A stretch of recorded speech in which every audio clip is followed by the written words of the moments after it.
Assalamualaikum warahmatullahi wabarakatuh. Perkenalkan, nama saya Rini Kusnianti dengan NIM 0505067757 dari Prodi Sistem Informasi UT Banda Aceh. Nah, di sini saya akan melakukan praktikum tugas 2 pemrograman berbasis web. Untuk soalnya adalah Anda diminta untuk membuat sebuah aplikasi website sederhana untuk pemesanan bahan ajar di Universitas Terbuka. Pada tugas praktik kedua ini, mahasiswa berfokus untuk membuat aplikasi website berbasis Vue.js sebagai framework yang digunakan sepanjang pengerjaan tugas praktik 2, sehingga data-data yang dibutuhkan tidak dibaca melalui database, tapi melalui JS file sebagai dummy data yang akan dilampirkan bersamaan dengan tugas praktik ini. Oke, yang pertama adalah buatlah 2 halaman website. 1 halaman stok bahan ajar. Mahasiswa perlu menampilkan daftar stok bahan ajar yang terdiri dari kode mata kuliah atau nama mata kuliah, kategori mata kuliah, UT daerah, lokasi rak, jumlah stok bahan ajar, jumlah stok safety bahan ajar, status, dan catatan. Oke, langsung saja saya cek sintak yang sebelumnya saya buat, yaitu stok app.js.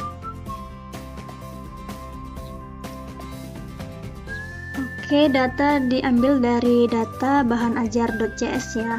Kemudian di sini ada reactive state untuk filter, sort, dan tampilan table. Dan ini adalah data untuk for tambah stok.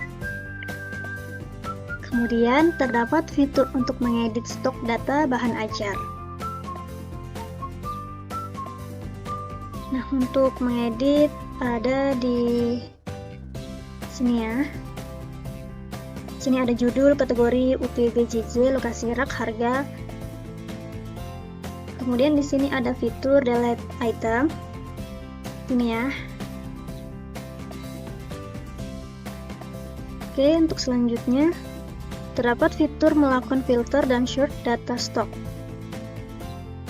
Nah, untuk filter yaitu ada di sini. Filter UPBJJ, filter kategori, stok menipis atau kosong, sorting. Kemudian kita akan menampilkan status dari stok bahan ajar. Oke, kita kembali ke login-nya. Sini saya akan mencoba untuk menjalankan.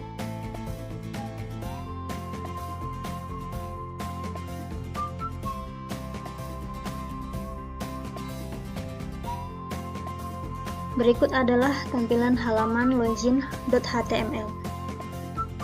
Nah, di sini saya akan mencoba untuk login menggunakan akun Rina. Oke, login sudah berhasil. Oke, ada di informasi bahan ajar. Kemudian data ini ada di data bahan ajar di sini ya.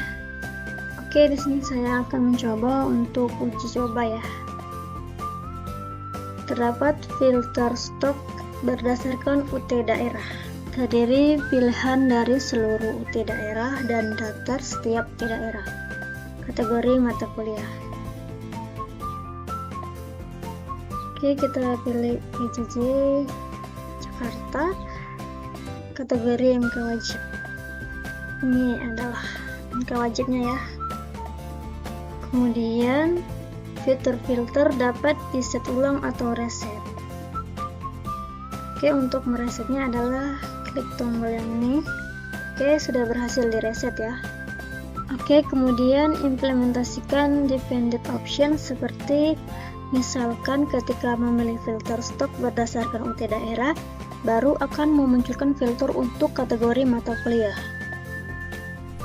Oke, di sini kita harus memilih UT daerah dahulu, kemudian fitur semua kategori akan muncul. Di sini saya akan memilih UT daerah Jakarta. Kemudian kategori akan otomatis muncul. Selanjutnya menampilkan status dari stok bahan ajar. Memberikan status aman dengan menggunakan simbol yang memberikan tanda kesan aman. memberikan status menipis dengan menggunakan simbol yang memberikan kesan adanya warning.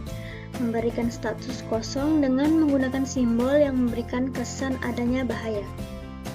Oke, di sini statusnya ada ya, aman menipis. Kemudian terdapat fitur untuk menambahkan data bahan ajar baru melalui formulir kecil dan melakukan validasi sederhana untuk setiap data file. Oke, di sini kita akan mencoba untuk menambahkan bahan ajar baru. Contohnya adalah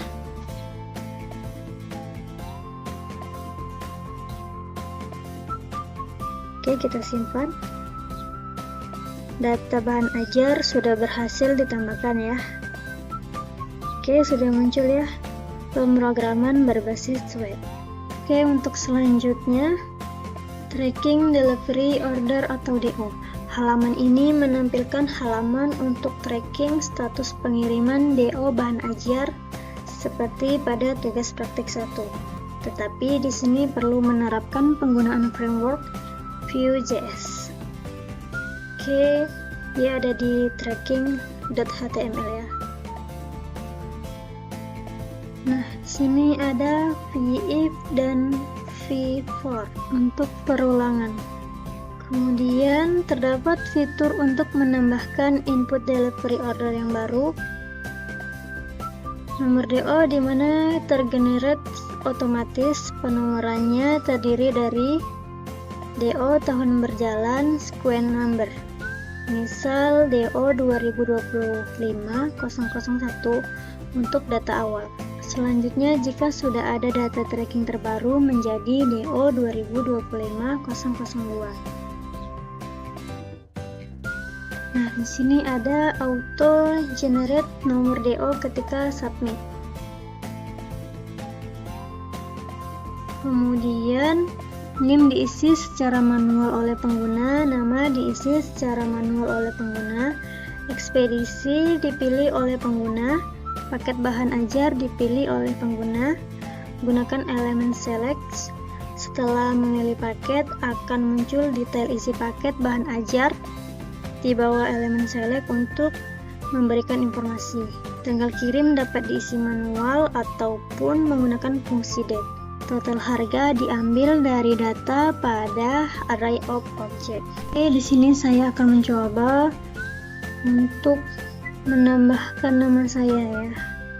Nah, di sini nomor DO sudah otomatis terisi. Oke, name-nya adalah. Kemudian ekspedisi menggunakan select ya. Dan paket bahan ajar juga menggunakan select. Untuk tanggal kirim menggunakan date. Oke, kemudian saya akan klik tambah DO baru. Oke, data berhasil disimpan dan Kusnianti. Oke, inilah hasil praktikum tugas 2 saya. Apabila ada yang kurang, mohon maaf. Saya akhiri dengan wassalamualaikum warahmatullahi wabarakatuh.